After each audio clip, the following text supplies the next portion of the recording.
Babiš je muž lidu,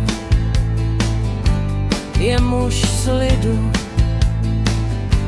je muž pro lid.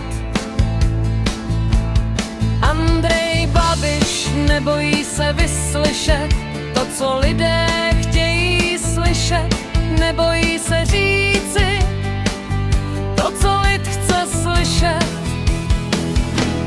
nebojí se bát, nebojí se zhrbit, nebojí se lhát, nebojí se přizpůsobit.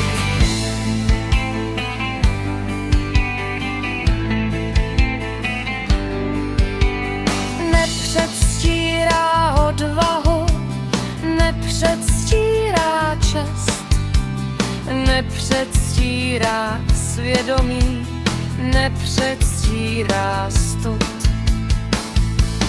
Andrej Babiš je muž lidu a lid za ním stojí. Nebojí se bát, nebojí se zhrbit, nebojí se lhát, nebojí se přizpůsobit.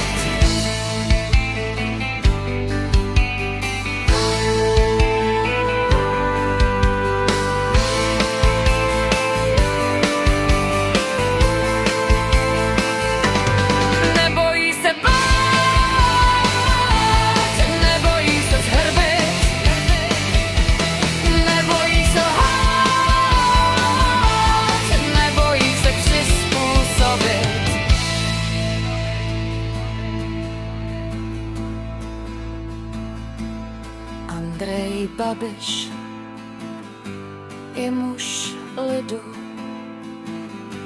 je muž slidu, je muž pro lid.